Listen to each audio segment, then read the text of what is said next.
सतगुरु दीन दयाल के बंदों श्री चरणार, मंगलकारी दुख हरण भक्ति मुक्ति दातार। सतगुरु दीन दयाल जी जग के तारनहार, पावन पदार विंद में कोटि कोटि नमस्कार। बोलो जयकारा बोल मेरे श्री गुरु महाराज की जय। बोलिए सांचे दरबार की जय। श्री आनंदपुरवासी भगवान की जय। श्री नगली निवासी भगवान की जय। समस्त भगत जी को जय सच्चिदानंद जी। भगत जी इस चैनल को सब्सक्राइब कीजिए, वीडियो को लाइक कीजिए और वीडियो को ज़्यादा से ज़्यादा शेयर कीजिए ताकि यह भक्तिमय सत्संग समस्त गुरुमुख जन तक पहुंच सके और आप भी पुण्य के भागी बन सकें। जय सच्चिदानंद भगत जी। हमारे हुजूर श्री सद्गुरु दाता दयाल जी के कुछ वचन हैं जो सभी गुरुमुखों को सुनना चाहिए और पालन करना चाहिए। सद्गुरु वर्तमान, भूत और भविष्य के ज्ञाता हैं। तुम्हारे लिए क्या अच्छा है वह जानते हैं, इसीलिए उनके वचनों का अटल विश्वास और श्रद्धा पूर्वक के साथ अनुसरण करो। एक शिष्य के लिए सद्गुरु की आज्ञा पालन करने से बढ़कर और कुछ नहीं है। सद्गुरु सेवा ही सबसे श्रेष्ठ उपासना है। जैसे आदतें बहुत मुश्किल से जाती हैं, वैसे ही पिछले कर्मों का प्रभाव मनुष्य के व्यक्तित्व पर पड़ता है। यदि दूसरों के विचार तुम्हारे विचारों से भिन्न हो तो क्रोध मत करो। प्रत्येक के साथ नम्रता और धैर्य से व्यवहार करो। जो कुछ भी हुआ वह होना ही था, यह जानते हुए ना तो भूत की चिंता करो और ना ही भविष्य की चिंता करो।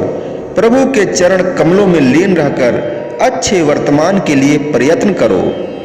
यह मत सोचो कि पिछला समय गंवा दिया है और जीवन में कुछ भी प्राप्त नहीं किया है।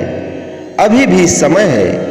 वर्तमान को संभालो, स्वयं को ऊपर उठाओ और अपनी आत्मा को उन्नत करो।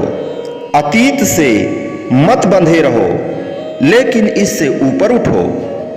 कोई भी कर्म अथवा कार्य जो तुम्हारी दिव्य भक्ति भावनाओं को बढ़ाता है वह अवश्य ही अच्छा होगा, लेकिन जो तुम्हारे अहंकार और मोह को बढ़ाता है वह तुम्हारे जीवन में बाधक बनेगा।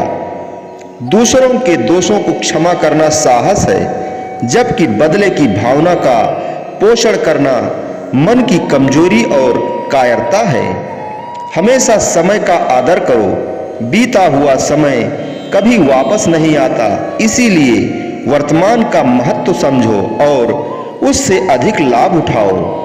प्रत्येक व्यक्ति अपनी बुद्धि के अनुसार कार्य करता है। जो मनुष्य मर्यादा व नीति अनुसार कार्य नहीं करता उसे बुद्धिमान नहीं कहा जा सकता। यदि तुम जानबूझकर बुरे कर्म करते हो तो तुम्हें कठिन सजा भोगनी पड़ेगी। स्वयं को बुरे कर्मों से बचाओ। शुभ कर्म करते रहो, चाहे तुम्हारा मन साथ दे या ना दे। कोई भी कार्य ऐसा ना करो जो तुम्हारे लिए अच्छा हो लेकिन दूसरों के लिए हानिकारक हो। तुम्हारे साथ यदि कोई बुरा करता है तो परमेश्वर सब देखता है। प्रकृति का नियम है कि बुरे का फल उसी प्रकार मिलता है। बुरा करने वाले के प्रति बदले की भावना मत रखो। जिस स्थान का जैसा वातावरण होगा वैसा ही उसका प्रभाव भी होगा। व्यक्ति के कर्मों का उसके मन पर गहरा प्रभाव पड़ता है। इसलिए संत महापुरुष सत्संगत पर जोर देते हैं। संतों की संगति से मनुष्य बुरे प्रभावों से बच सकता है। जो मनुष्य प्रभु की मौज में प्रसन्न रहता है वह धन्य है। वह जीवन की हर छोटी और बड़ी वस्तुओं में समान खुशी अनुभव करता है। वह अपनी ख्याति के पीछे नहीं दौड़ता और न ही घबराता है। वह प्रभु की रजा मानता है। तुम अपने भविष्य का निर्माण करते हो, अपना भाग्य स्वयं बनाते हो, इसलिए सच्चाई के मार्ग से विचलित मत हो। पाया हम अपनी असफलता और पराजय के लिए दूसरों को दोष देते हैं। ऐसा करने से हम अपने मन की शांति को भंग करते हैं और अपने दुखों को बढ़ाते हैं। हमें कोई भी नुकसान नहीं पहुंचा सकता। आज जो हम सामना कर रहे हैं वह हमारी अपनी करनी है। मनुष्य को यह मालूम होना चाहिए कि जो हमने बोया है वह आज हम काट रहे हैं। इसीलिए भविष्य के लिए हमें इस ख्याल से बोना चाहिए ताकि हम अच्छा फल पा सकें। कर्तापन की भावना का त्याग मोक्ष का मार्ग है। जो हमें बांधते हैं वे केवल कर्म ही नहीं है बल्कि अहंकार है जो मनुष्य को निर्दयता से जन्म मरण के चक्र में बांधता है। शुभ कर्म करते रहो, चाहे तुम्हें उसका फल मिले या ना मिले।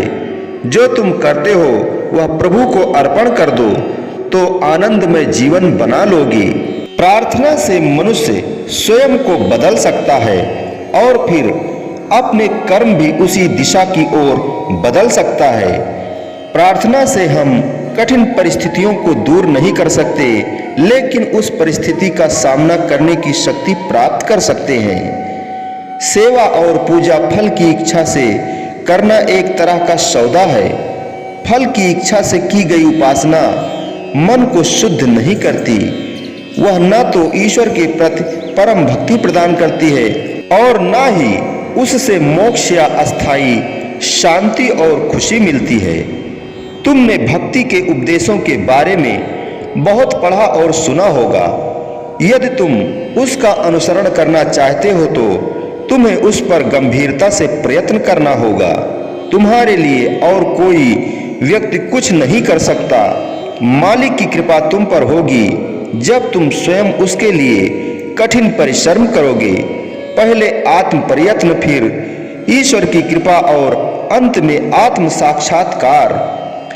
यदि व्यक्ति निठल्ला बैठा रहे और प्रतीक्षा करे कि उसका भाग्य उसे क्या देता है तो कोई भी कार्य कभी भी सफलतापूर्वक नहीं किया जा सकता।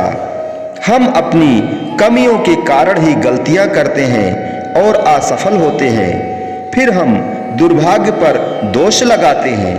मनुष्य अपनी असावधानी के कारण ही फिसलता है और गिरता है, लेकिन वह उस जमीन को दोष देता है। सामान्य रूप में व्यक्ति के अपने प्रयत्न पर उसकी सफलता निर्भर होती है।